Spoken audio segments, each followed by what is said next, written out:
Picture a place where, for most of the year, nothing edible grows out of the ground at all. No wheat, no rice, no fruit trees, no green vegetables. By every rule that built the rest of this series, that should be a place without a food system.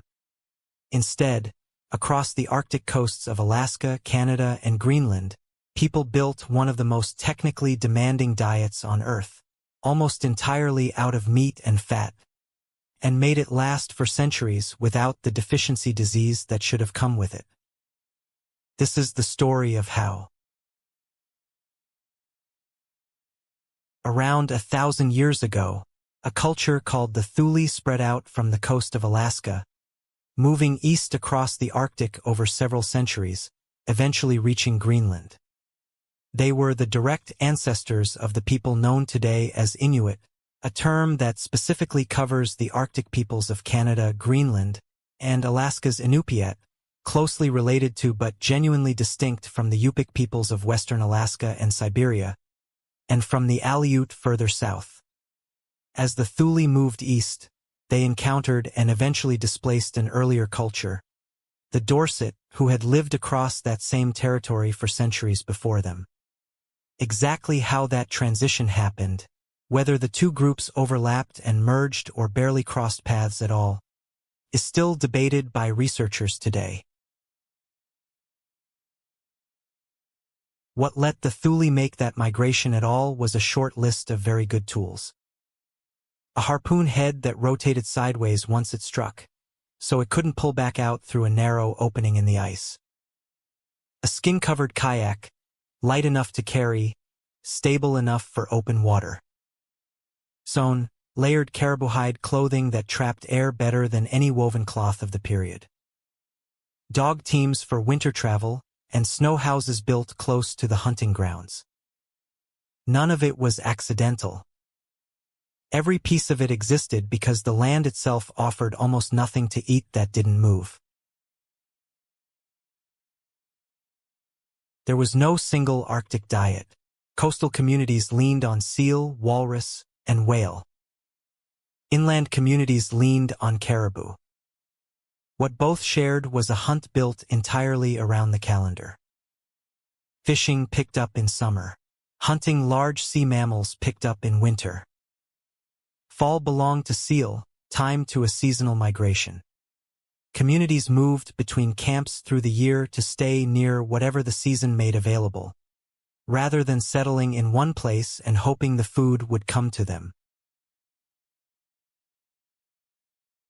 Seal itself was the backbone. Ringed seal and bearded seal could be taken nearly year-round, by boat in open water or by harpoon at a breathing hole through sea ice thick enough to stand on.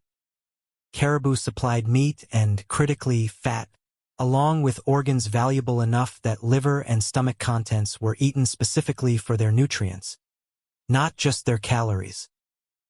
And whale, when a hunt succeeded, was less a meal than an entire winter's storeroom. Long before mechanical refrigeration existed anywhere, Arctic communities had a working cold chain. The simplest version was straightforward. For most of the year, the climate itself was the freezer, and meat and fish were dried or frozen outright. The more remarkable version had a name: igunuk.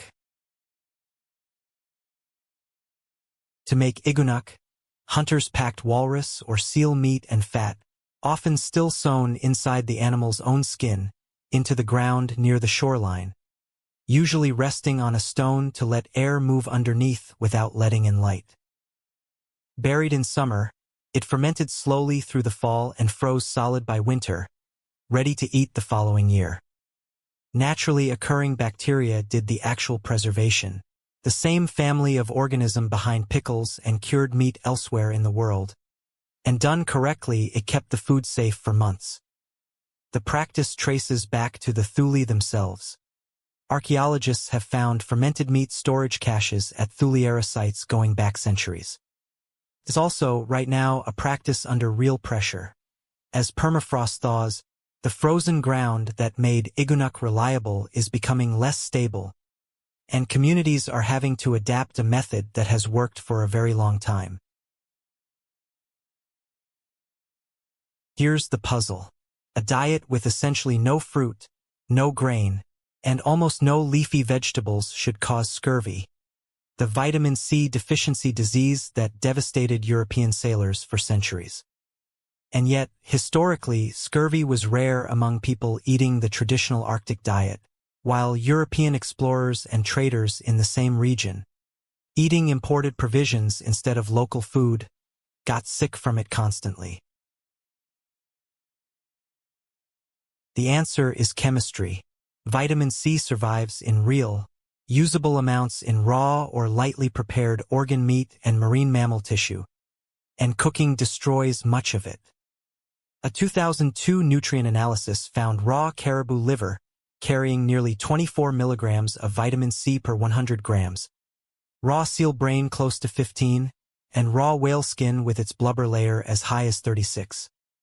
A separate field study of Arctic hunting families recorded daily vitamin C intake averaging around 30 milligrams, several times more than the roughly 10 milligrams needed to prevent scurvy.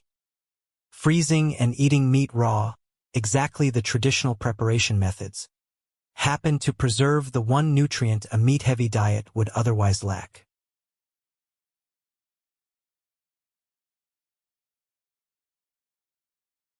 In 1971, two Danish researchers studying Inuit communities in northwest Greenland found unusually high levels of a particular kind of fat in their blood and favorable numbers overall for heart health. They proposed those fats were protecting the heart, and the idea spread fast, eventually helping build the modern fish oil supplement industry on the strength of one striking finding from one expedition. There was a problem. The two researchers were chemists, not cardiologists, and neither of them had actually examined anyone's heart directly. Their claim about low heart disease in the region rested on secondhand figures passed along by a local medical officer, not a real clinical study. Decades later, when researchers finally went back and studied Arctic heart health directly, they found coronary artery disease at rates comparable to the general population, alongside considerably higher rates of stroke and lower life expectancy overall. The clean, famous story about a diet that protected the heart turned out to be a story about a study that never actually checked. None of this adds up to an answer about what anyone today should eat. It's a story about how a specific group of people, in a specific and unforgiving place, solved a problem the rest of this series' subjects never had to face. How to build a complete, sustaining food system with no farming at all. And it's still being solved. Many Arctic communities today split their diet between traditionally hunted country food and food shipped in from thousands of miles away at real cost, both in money and in the food's own quality, and that tension is a live, present-day issue, not a settled piece of history. So here's a question worth sitting with. When a food system depends entirely on what the land and water directly provide, what does a community lose, and what does it keep the moment that system starts depending on something else instead?